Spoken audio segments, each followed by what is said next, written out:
अब जाते जाते ही सही यूँ लग रहा है कि कुछ तो सुधर रहा है, कुछ तो सच्चाई निकल रही है। इसी तरह से आज 2025 के आखिरी दिन आने वाले 2026 से हम भी कुछ उम्मीद करते हैं और उम्मीद करते हैं कि इस देश में जो एक भीड़ अंधभक्तों की हो गई है, उस भीड़ में कुछ कमी आएगी। कुछ लोग तो इस नए साल में अपनी आंखों पे पड़ा चश्मा उतारेंगे, कुछ तो होंगे जिन्हें सच्चाई दिखेगी। ऐसे ही कुछ लोग हैं जिनके आंखों पे पड़े चश्मे को उतरने की हम उम्मीद करते हैं।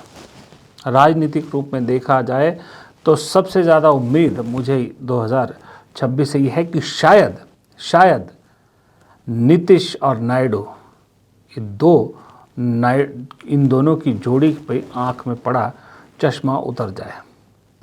जिस तरह की राजनीति इस वक्त बीजेपी कर रही है, जिस तरह से राजनीति बीजेपी के और संघ के लोग और बीजेपी और संघ से जुड़े लोग, संगठनों के लोग हुड़दंग मचा रहे हैं, एक तरह से गुंडागर्दी पर उतर आए हैं, जिस तरह से माइनॉरिटीज़ को टारगेट किया जा रहा है, जिस तरह से हिंदुत्व के नाम पर बदमाशियां की जा रही है, उससे बीजेपी को शायद फ़ायदा हो जाए, लेकिन नीतीश और नायडू को बहुत नुकसान होने वाला ये भी तय है। नीतीश नायडू ही नहीं, जितने सहयोगी हैं एनडीए में बीजेपी के, उन सब को नुकसान होगा। लेकिन सबसे ज़्यादा नुकसान अगर किसी को होगा तो नीतीश कुमार को और चंद्रबाबू नायडू को होगा, क्योंकि चंद्रबाबू नायडू मुसलमानों का हितैषी अपने आप को बताते हैं, नीतीश कुमार बताते हैं, लेकिन अब मुसलमान तो छोड़िए, बीजेपी के लोग तो, संघ के लोग तो, बजरंग दल के लोग तो अब क्रिश्चियंस को और दूसरी माइनॉरिटीज़ को भी निशाने पर लेने लगे हैं।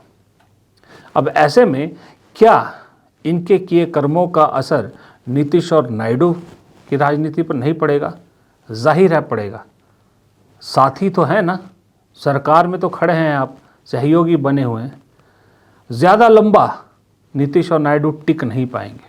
खास करके नायडू का मुझे लगता है कि बीजेपी जिस एग्रेसिव पॉलिटिक्स को कर रही है और जिस जहर को फैला रही है, और प्रधानमंत्री गृह मंत्री दोनों की खामोशी उसे और बढ़ावा दे रही है, वो नायडू को ज़्यादा दिन पचेगा नहीं। तो इसलिए उम्मीद करता हूँ कि 2026 में नीतीश नायडू को शायद कुछ अकल आ जाए और इस जो चश्मा जो पहन रखा है मोदी नाम का, उस चश्मे को उतार फेंक कर असलियत देखेंगे। इसी तरह से बात सिर्फ एनडीए के सहयोगियों की नहीं, उन लोगों की भी है जो खास करके कांग्रेस में बैठकर मोदी भक्ति में ज़्यादा लीन है। उनमें एक नाम है शशि थरूर। उम्मीद है कि शशि थरूर को अभी कुछ सच्चाई का सामना हुआ है, 2026 में ज़रा पिक्चर उनको क्लियर हो जाएगी कि जिस भक्ति में वो डूब रहे हैं, वो भक्ति उन्हें ही एक दिन ले डूबेगी। उनका राजनीतिक जीवन का सफ़र अंत हो जाएगा उसका। तो उम्मीद करते हैं कि नीतीश नायडू के साथ थरूर की अक्ल भी ठिकाने आएगी। अब राजनीति से बाहर आए तो मालूम नहीं, इतनी लंबी फौज है कि अब क्या ही बताएं। मैं अपना भगवान मानता हूँ, मोदी को भगवान मानता हूँ, भगवान से ऊपर कुछ नहीं है। मोदी जी के रूप में श्री रामचंद्र ने जन्म लिया है, वो कृष्ण के रूप में पैदा लिया है मोदी जी। और माननीय मोदी जी भगवान राम का दूसरा रूप है। इसमें देख सकते हैं आप प्रधानमंत्री मोदी को किस तरह से वो कृष्ण के अवतार में, मेरा लिविंग गॉड है वो, living God. God Almighty himself has sent Modi ji as an avatar पुरुष, जीवित शरद शतम परम आदरणीय नरेंद्र भाई। अब ये ऐसे अंधभक्त हैं जिनका बदलना मुझे मुश्किल लगता है, लेकिन इसमें एक चेहरा आपने देखा होगा, मुकेश अंबानी। मुकेश अंबानी को ऐसी भक्ति करने की क्या ज़रूरत है, मुझे समझ में नहीं आई। कहा जाता था, हम तो जब पत्रकारिता पढ़ भी रहे थे और इसमें आए थे और उससे पहले भी पढ़ते थे, कहा जाता था कि जो अंबानी है, धीरू भाई अंबानी, मुकेश अंबानी के पिता, कि इतने ताकतवर थे वो कि कहा जाता था कि 150 MP तो हर वक्त उनकी जेब में रहते हैं, इतने पावरफुल हुआ करते थे। अचानक से मुकेश अंबानी इतने कमज़ोर कैसे हो गए, मुझे समझ में नहीं आया कि एक आम अंधभक्त की तरह मोदी जी की तारीफ़ों के पुल बांधने लग गए। उम्मीद करते हैं कि अंबानी जी को भी शायद इस साल समझ में आए कि जब वो अपना कोई प्रोडक्ट बेचते हैं ना, तो प्रोडक्ट बेचते वक्त वो नहीं देखते हैं वो कि हिंदू है या मुसलमान है या ईसाई है। वो सबको प्रोडक्ट बेचते हैं, सबको जो है वो चूना लगाते हैं एक तरह से। तो फिर उनकी भावनाओं का ध्यान रखना भी मुकेश अंबानी का काम है। दोस्तों, कहते हैं कि कभी कभी अनजाने में ही सच्चाई मुंह से निकल आती है। मुझे नहीं मालूम साल जाते जाते बीजेपी नेताओं को क्या हो गया। आज 2025 का आखिरी दिन है और जाते जाते बीजेपी के नेता कुछ ऐसी बात कह रहे हैं जो उनके कैरेक्टर के साथ मैच नहीं करती, जिसमें देश के गृह मंत्री अमित शाह भी शामिल हैं। कल अमित शाह कोलकाता में थे, वेस्ट बंगाल में थे। ममता बनर्जी के शासन की बुराई करते करते अनजाने में ही सही, पर अमित शाह कांग्रेस के शासन की तारीफ कर गए। वो कांग्रेस का शासन पश्चिम बंगाल में जो 77 तक रहा, और अमित शाह ने बताया कि जब कांग्रेस का शासन था पश्चिम बंगाल में, तो पश्चिम बंगाल कैसे इस देश का सबसे खुशहाल राज्य था। कम्युनिस्टों के शासन के पहले, तृणमूल के शासन के पहले प्रति व्यक्ति बंगाल की आय राष्ट्रीय औसत से 127% ज्यादा थी। 127%। देश में नागरिक 100 रुपया कमाता था तो बंगाल में 127 रुपया कमाता था। आज देश का नागरिक 100 रुपया कमाता है तो बंगाल का नागरिक 73 रुपया कमाता है। अब जरा एक कदम आगे चलिए, वहीं पश्चिम बंगाल में। इस देश में पिछले 12 साल में मंदिर मस्जिद की राजनीति कौन सी पार्टी कर रही है? कोई बच्चा भी बता देगा, आंख मूंद के बता देगा कि जब भी मंदिर मस्जिद की राजनीति होगी तो समझो बीजेपी का कोई नेता है या बीजेपी राजनीति कर रही है।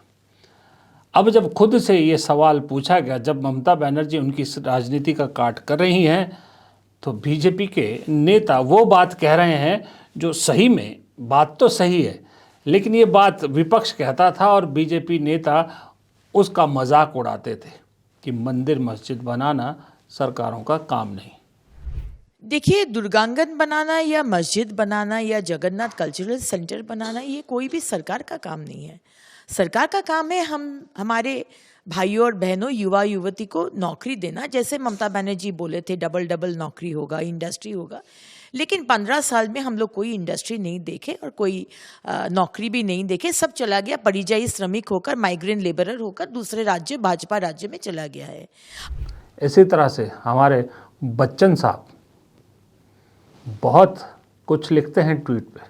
पहले बहुत कुछ लिखा करते थे, लेकिन पिछले 12 साल में ऐसी चुप्पी साधी है बच्चन साहब ने कि उन्नाव रेप विक्टिम के समर्थन में भी कुछ नहीं बोले। महंगाई, बेरोजगारी तो छोड़िए, लेकिन तारीफों में ज़रूर कहते हैं।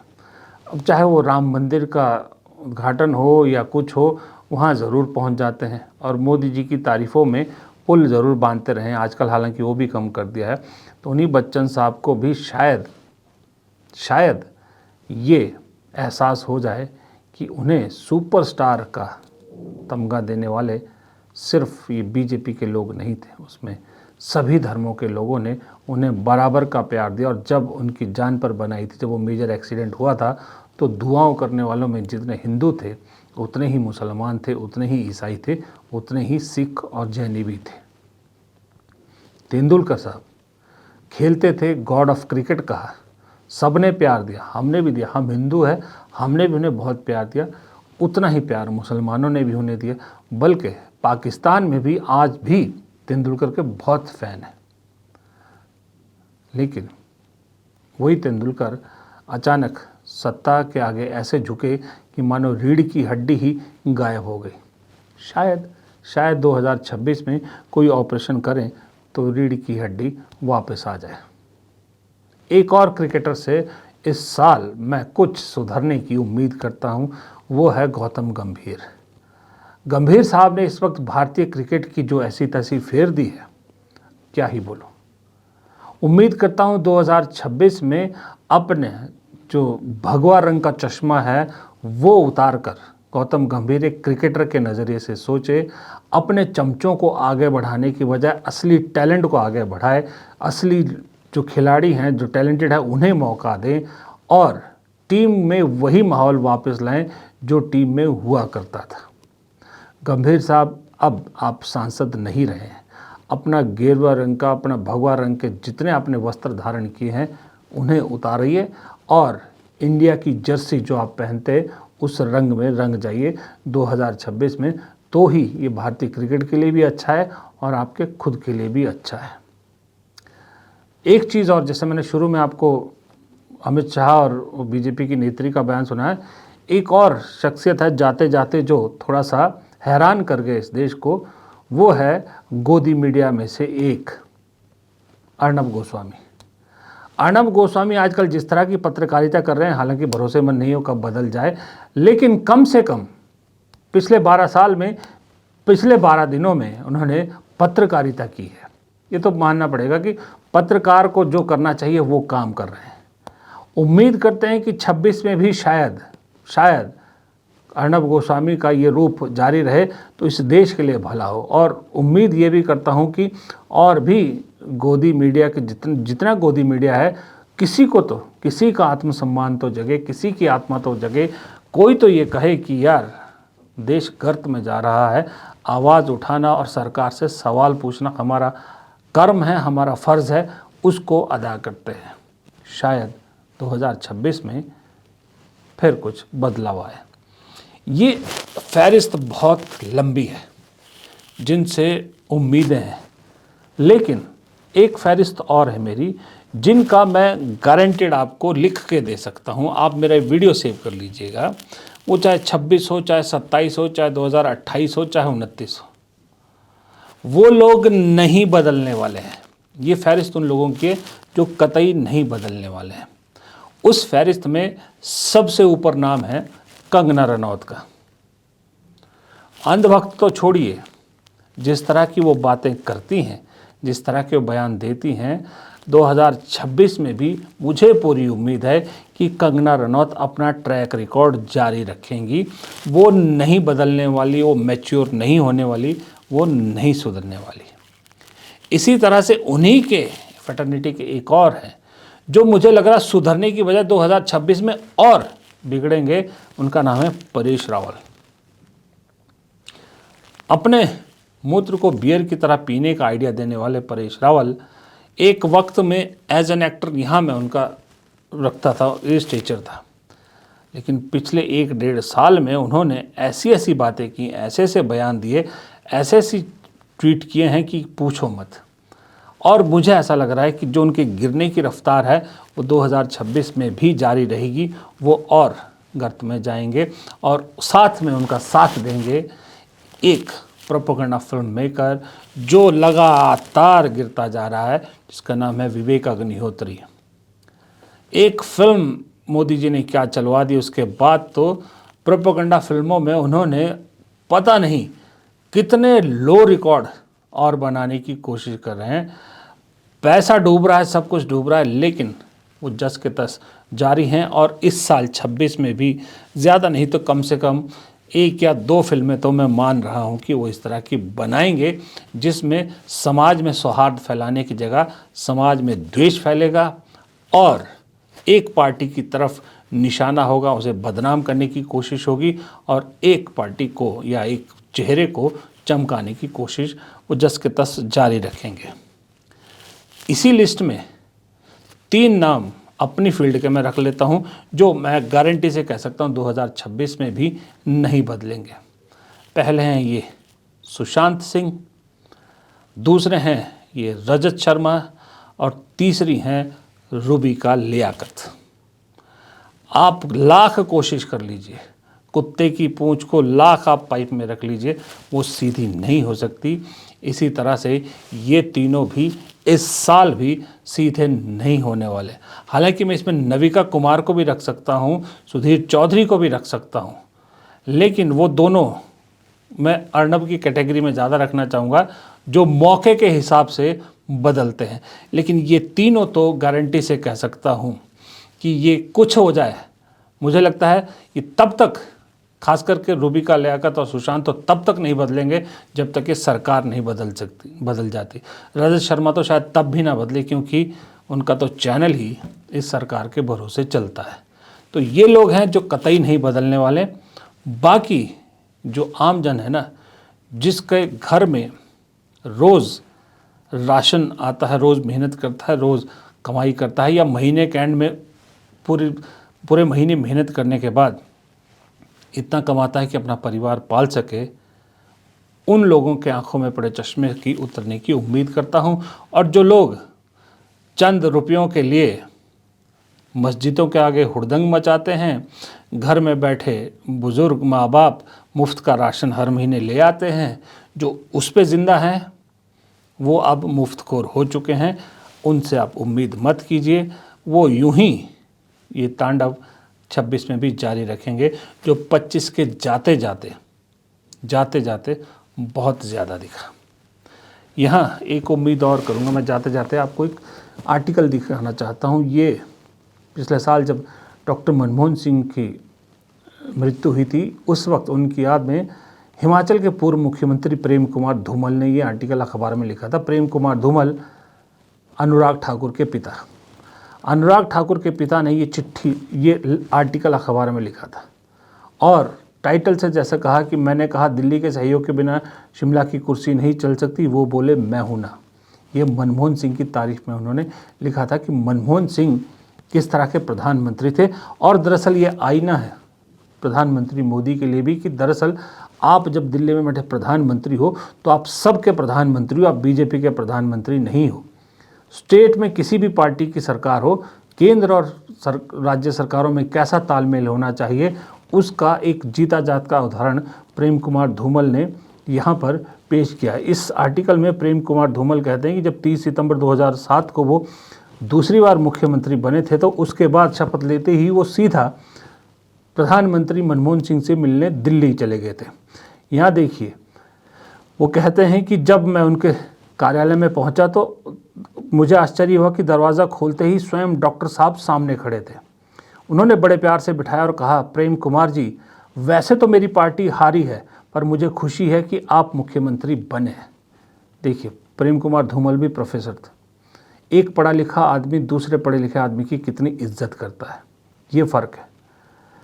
फिर वो लिखते हैं आगे, काफ़ी देर तक विभिन्न विषयों पर चर्चा हुई तो मैंने कहा, डॉक्टर साहब, मैंने कल शपथ ली थी पर मैं कुर्सी पर नहीं बैठा, क्योंकि शिमला की कुर्सी दिल्ली के सहयोग और आशीर्वाद के बगैर टिकती नहीं है।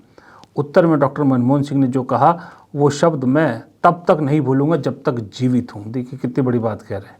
उन्होंने जो अंग्रेज़ी में कहा, वो हिंदी में यूँ है कि प्रेम कुमार धूमल जी, कोई भी समस्या हो फ़ोन उठाइए, आपका मित्र जवाब देगा। और जब मैं विदा लेने लगा तो डॉक्टर साहब उठे और दरवाजे तक मुझे छोड़ा। ये प्रेम कुमार धूमल बीजेपी के मुख्यमंत्री अनुराग ठाकुर के पिता डॉक्टर मनमोहन सिंह के बारे में लिखते हैं। शायद कहीं इस तरह की कोई चीज़ मोदी जी को भी थोड़ा सा झकझोड़े और उन्हें ये एहसास दिलाए कि वो सिर्फ बीजेपी, बजरंग दल, संघ के मुख्य प्रधानमंत्री नहीं है, वो देश के प्रधानमंत्री, वो मेरे प्रधानमंत्री, वो आपके प्रधानमंत्री, सबके प्रधानमंत्री। उनके लिए देश पहले आना चाहिए, पार्टीबाजी बाद में आना चाहिए, धर्म उससे भी बाद में आना चाहिए। ये उम्मीद 2026 से करता हूँ। 2025 के इस मॉर्निंग वीडियो में, इस आखिरी मॉर्निंग वीडियो में आप सबका बहुत बहुत शुक्रिया। आपने 2025 में हमें बहुत बहुत प्यार दिया, बहुत साथ दिया। आपके मैसेज, आपके जो रेगुलर व्यूज़ हैं मेरे, जो आप जो कमेंट बॉक्स में लिखते हैं, मज़ा आ जाता है पढ़ के। इतना जोश आप लोग देते हैं, उस सब के लिए, आपके साथ के लिए बहुत बहुत शुक्रिया। एक बार फिर आज शाम के इस वीडियो में 2025 के शाम के वीडियो में फिर मिलेंगे। फिर उसके बाद 2026 में आपसे मुलाकात होगी। तो फिर से एक बार एडवांस में आप सभी को नए साल की बहुत बहुत शुभकामनाएं। नमस्कार।